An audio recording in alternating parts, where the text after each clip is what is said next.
ಚನ್ನಬಸವೇಶ್ವರ ಸ್ವಾಮಿಯ ಕೆಂಡದಾರ್ಚನೆ ಮಹೋತ್ಸವ ಅದ್ದೂರಿಯಾಗಿ ನೆರವೇರಿತು.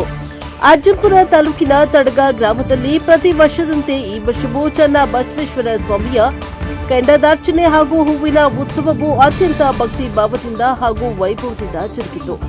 ದಿನಾಂಕ 6-4-2026 ಮತ್ತು 7-4-2026ರಂದು 2 ದಿನಗಳ ಕಾಲ ನಡೆದ ಈ ಧಾರ್ಮಿಕ ಮಹೋತ್ಸವದಲ್ಲಿ ಚನ್ನಬಸವೇಶ್ವರ ಸ್ವಾಮಿ ಹಾಗೂ ಕರಲಮ್ಮ ದೇವಿಗೆ ವಿಶೇಷ ಪೂಜೆಗಳು, ಅಭಿಷೇಕ, ಅಲಂಕಾರ ಸೇವೆಗಳು ನೆರವೇರಿಸಲಾಯಿತು.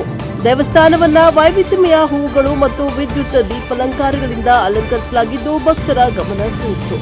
ಹಬ್ಬದ ಅಂಗವಾಗಿ ನಡೆದ ಸಿಡಿಮದ್ದಿನ ಮೂಲಕ ಹೂವಿನ ಉತ್ಸವವು ವಿಶೇಷ ಆಕರ್ಷಣೆಯಾಗಿತ್ತು. ಸಿಡಿಮದ್ದಿನ ಸದ್ದಿನ ಮಧ್ಯೆ ದೇವರಿಗೆ ಹೂವನ್ನ ಅರ್ಪಣೆ ಮಾಡುವ ದೃಶ್ಯ ಭಕ್ತರಲ್ಲಿ ಭಕ್ತಿ ಉಲ್ಲಾಸವನ್ನುಂಟು ಮಾಡಿತ್ತು. ಕೆಂಡದಾರ್ಚನೆ ಕಾರ್ಯಕ್ರಮವು ಸಂಪ್ರದಾಯಬದ್ಧವಾಗಿ ಹಾಗೂ ಶಾಸ್ತ್ರೋಕ್ತವಾಗಿ ನೆರವೇರಿಸಲಾಯಿತು. ಭಕ್ತರು ಶ್ರದ್ಧಾ ಭಕ್ತಿಯಿಂದ ಪಾಲ್ಗೊಂಡು ದೇವರ ದರ್ಶನ ಪಡೆದರು.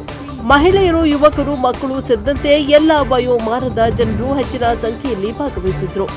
ಈ ಸಂದರ್ಭದಲ್ಲಿ ಗ್ರಾಮದಲ್ಲಿ ಜಾತ್ರೆಯ ವಾತಾವರಣ ನಿರ್ಮಾಣವಾಗಿದ್ದು ಅನ್ನ ಸಂತರ್ಪಣೆ ಕಾರ್ಯಕ್ರಮ ಕೂಡ ಆಯೋಜಿಸಲಾಗಿತ್ತು.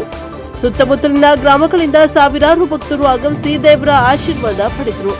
ಹಬ್ಬದ ಸಂದರ್ಭದಲ್ಲಿ ಶಾಂತಿ ಮತ್ತು ಸುವ್ಯವಸ್ಥೆ ಕಾಪಾಡಲು ಗ್ರಾಮಸ್ಥರು ಹಾಗೂ ಸಂಘಟನೆಗಳವರು ಸಹಕರಿಸಿದ್ದು ಯಾವುದೇ ಅಡಚಣೆ ಇಲ್ಲದೆ ಕಾರ್ಯಕ್ರಮ ಯಶಸ್ವಿಯಾಗಿ ನೆರವೇರಿತು. ಗ್ರಾಮದ ಹಿರಿಯರು, ಯುವ ಸಂಘದ ಸದಸ್ಯರು ಹಾಗೂ ದೇವಸ್ಥಾನದ ಸಮಿತಿ ಸದಸ್ಯರು ಮಹೋತ್ಸವದ ಯಶಸ್ವಿಗೆ ಶ್ರಮ ವಹಿಸಿದ್ರು. ಬ್ಯೂರೋ ರಿಪೋರ್ಟ್ ಪ್ರದೀಪ್ ಹೆಚ್ಚಿ, NKS TV 4 ತರೀಕೆರೆ.